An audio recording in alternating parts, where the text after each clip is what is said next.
रोम रोम भाइयों, सिस्टम पार देंगे।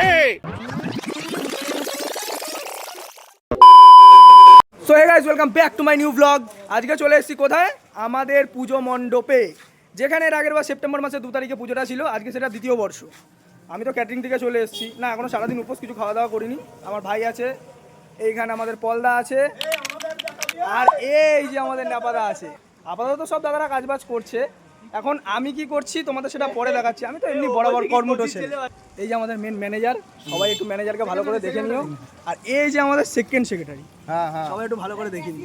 তো ক্যাটারিং থেকে এসে দেখি এখানে তো সব দাদারা নিজেদের মতন কাজে বাজে লেগে পড়েছে। আর এদিকে আমাদের নেপাদা বসে করছে বাজে কাজ, আর এদিকে পলদা যে কি চিন্তা করছে ভগবান জানে। আর এদিকে দেখি পলদা পাইচারি করতেই ব্যস্ত। তো সবার সাথে দেখা সাক্ষাৎ কমপ্লিট করে চলে গিয়েছিলাম রান্নার জায়গায়। আর এখানে গিয়ে দেখি এখন তো সবে আলুর দমটাই হয়েছে। আর এর মধ্যে আমাদের ঢাকি ভাইও হয়েছে এসে উপস্থিত। আর ঢাকি ভাই আসার সাথে সাথে দেখি ব্যান্ডও চলে এসছে। আর ঢাকিয়ার ব্যান্ড আসতে এখানে গুড্ডু অ্যানাউন্সমেন্ট করতেও শুরু করে দিয়েছে যে তাড়াতাড়ি আসো সবাই, এবার তো ঠাকুর টানতে যেতে হবে নাকি। একে তো হচ্ছিল বৃষ্টি, এই বৃষ্টির মধ্যে দেখি লোকজন ছাতা পাতা নিয়ে বেরিয়ে চলে এসছে। কিন্তু গাইজ আমার খুব কষ্ট, আমার মাথায় ছাতা ধরার মতন একটাও লোক নেই।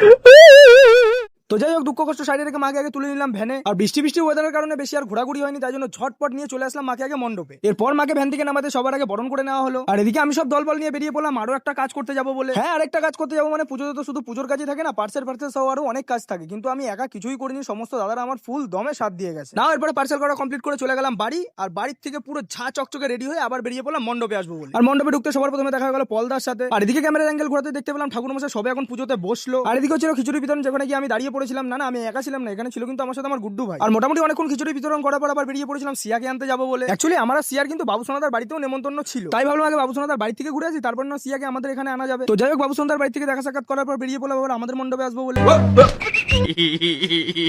তো যাই হোক, পাড়া দাদারা সিয়ার জন্য ভালোবেসে দিয়েছিল একটা পার্সেল। সেই পার্সেলটা নিয়ে যেতে যেতে নেমে গেল বৃষ্টি। আর বৃষ্টির মধ্যে এই মেয়ের খালি দৌড় দেখো। তো যাই হোক, সিয়াকে বাড়িতে ছেড়ে মণ্ডপের সামনে আসতে দেখি এখানে আবার ফটোশুট পর্ব চলছে। আর বেশ কিছুক্ষণ ফটোশুট পর্ব চলার পর এখানে পড়ে নিলাম এসে একটা রাস তিলক। আর তিলকটা পরে আবার বেরিয়ে পড়েছিলাম কিছু পার্সেল দিতে যাবো বলে। আর পার্সেলটা দিয়ে এসে দেখি এখানে পুজো শুরু হয়ে গেছে। এরপর আরতিটা সামনে নিয়ে আসতে সব ভিড় ঠেলে ঠুলে আগে গিয়ে একটু আরতি নিয়ে নিলাম। হে মা, আমাকে একটু বুদ্ধি দাও, মা আমাকে একটু বুদ্ধি দাও। এরপর ধুনুচিটা হাতে নিয়ে ভেবেছিলাম একটু ধুনুচি নাচ নাচবো, কিন্তু এত ধোয়া ছিল আমার দ্বারা সম্ভবই হলো না। আর দেখতে দেখতে শুরু হয়ে গেল এখানে অঞ্জলি দেওয়ার পর্ব। একে তো সারাদিন উপোস ছিলাম, তাই আগে ঝটপট অঞ্জলিটা দিয়ে নিলাম। এরপর ঠাকুর মশাই দেওয়া চরণামৃতটা খেয়ে উপোসটা ভাঙলাম। আর চরণামৃতটা খেয়ে এদিক ওদিক আর কাউকে দেখিনি, সিধা চলে গেছিলাম আগে গিয়ে পেট পুজোটা সারবো বলে। আর এদিকে নেপাদাই কিন্তু আমাদের জন্য বেড়ে দিচ্ছিল খাবারগুলো। আর খাবারটা প্লেটে পড়তে গায়াস একটা আলু ভাজা তুলে খালি মুখে দিয়েছি, মনে হচ্ছিল যেন অমৃত খাচ্ছি। এরপর একটা আলু ভাজা, একটু আলুর দম আর খিচুড়িটা নিয়ে ফাইনালি করলাম মুখের চালান। আর আজকের খিচুড়িটা এত সুন্দর হয়েছিল যে এর সাথে ভাগ হবে না। আর সবাই তো ছিল সকাল থেকে উপোস, তাই খাবারটা প্লেটে পড়তে কেউ আর নির্দিষ্ট জায়গায় বসে না, যে যেখানে পেরেছে সেখানে বসেই খেতে শুরু করে দিয়েছিল। তো এরপরে খাবার দাবার শেষ করে মণ্ডপে আসতে দেখি আবার মায়ের এখানে যজ্ঞ শুরু হয়ে গেছে। আর যজ্ঞটা শেষ হতে আবার তিলকের ওপর থেকে আর একটা তিলক পরে নিলাম। আর এই হচ্ছে আমাদের পাড়ার এক দিদি, যে বলছিল সকাল দিয়ে ভিডিও বানাচ্ছিস কিনা। নে, এবার তো দেখে বুঝতেই পারবি সকাল দিয়ে ভিডিও বানাচ্ছিলাম। এরপরে মায়ের সামনে দেওয়া ভোগটা নিয়ে চলে গেছিলাম বাড়ির দিকে। আর বাড়ি গিয়ে জামা কাপড় ছেড়ে আবার বাইরে বেরোনোর পর মনে হচ্ছিল যে গায়ের দিকে একটা বড় বোঝ হালকা করলো। এরপর মণ্ডপের সামনে আসতে দেখি মাকে সব ধরাধরি করে নিচে নামাচ্ছে ভ্যানে তুলবে বলে। কিন্তু ভ্যানে তোলার আগে মাকে বরণ করে নিচ্ছিল একটা বৌদি, এরপরে বরণ করে নিচ্ছিল পাড়ার এক কাকিমা। তো এরপর ফাইনালি মাকে তোলা হলো ভ্যানে। আর আমাকে দিয়েছিল টোটো চালাতে বিজয় দা, তাই আমিও মায়ের পেছন পেছন টোটোটা নিয়ে বেরিয়েই পড়লাম।